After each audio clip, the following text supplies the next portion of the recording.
उत्तर प्रदेश के मुख्यमंत्री योगी आदित्यनाथ ने मल्हारगंज में लोगों से राष्ट्रीय हित में सरकार का साथ देने की अपील की है। उन्होंने कहा कि पश्चिम एशिया में जारी संघर्ष का असर पेट्रोल, डीजल, एलपीजी और तेल की सप्लाई पर पड़ रहा है, लेकिन केंद्र सरकार आम जनता पर बोझ कम करने के लिए रोजाना करोड़ों रुपए का नुकसान उठा रही है। सीएम योगी ने कहा कि प्रधानमंत्री नरेंद्र मोदी ने लोगों से बिजली और ईंधन का जरूरत के अनुसार इस्तेमाल करने की अपील की है। उन्होंने सुझाव दिया कि अगर स्कूल बस चल रही हो तो अभिभावकों को निजी वाहन के बजाय बच्चों को स्कूल बस से भेजना चाहिए। मुख्यमंत्री ने कहा, कोरोना महामारी की तरह इस संकट का सामना भी नेशन फर्स्ट की भावना के साथ मिलकर करना होगा। महाराजगंज में एक कार्यक्रम को संबोधित करते हुए उत्तर प्रदेश के मुख्यमंत्री योगी आदित्यनाथ ने कहा कि देश ने कोरोना महामारी के दौरान प्रधानमंत्री नरेंद्र मोदी के नेतृत्व में एकजुट होकर संकट का सामना किया था और अब मौजूदा परिस्थितियों में भी सभी को उसी भावना के साथ आगे आना होगा।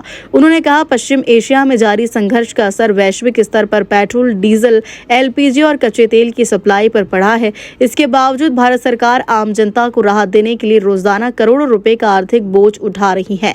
मुख्यमंत्री ने कहा कि दुनिया के कई देशों में ईंधन की कीमतों में भारी बढ़ोतरी हुई है, लेकिन भारत में स्थिति को काफी हद तक नियंत्रण रखा गया है।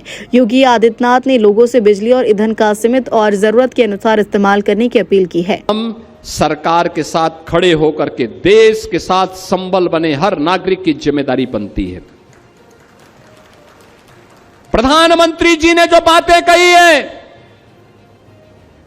ईंधन की आपूर्ति के सप्लाई चेन को सुचारू रूप से बनाए रखने के लिए लगातार प्रयास है। दुनिया के अंदर बड़े बड़े देशों में डीजल, पेट्रोल, एलपीजी के दाम कई कई गुना बढ़ गए हैं। भारत ने अब तक नियंत्रित करके रखा, लेकिन हमें विपक्ष के नकारात्मक राजनीति और नकारात्मक नैरेटिव का शिकार नहीं होना है। अगर देश हित में कोई निर्णय लिया जाता है तो हमें प्रधानमंत्री मोदी जी के साथ खड़ा होना होगा, देश के साथ खड़ा होना होगा।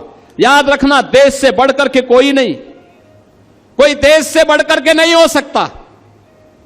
जो देश हित में होगा और जो देश का नेतृत्व कहेगा, जो प्रधानमंत्री मोदी जी कहेंगे, हम उनके साथ खड़े होंगे। यह एक संघनाद हर भारतीय के मुंह से निकलना चाहिए, हर महाराजगंज वासी और हर उत्तर प्रदेश वासी के मुंह से निकलना चाहिए कि हम उत्तर प्रदेश वासी प्रधानमंत्री मोदी जी के साथ में हैं, क्योंकि उत्तर प्रदेश को उसकी पहचान मोदी जी ने दिलवाई है। हमें भी उनके साथ खड़ा होना है। उन्होंने कहा, जितनी आवश्यक हो उतना ही बिजली की खपत करिए, ज्यादा नहीं।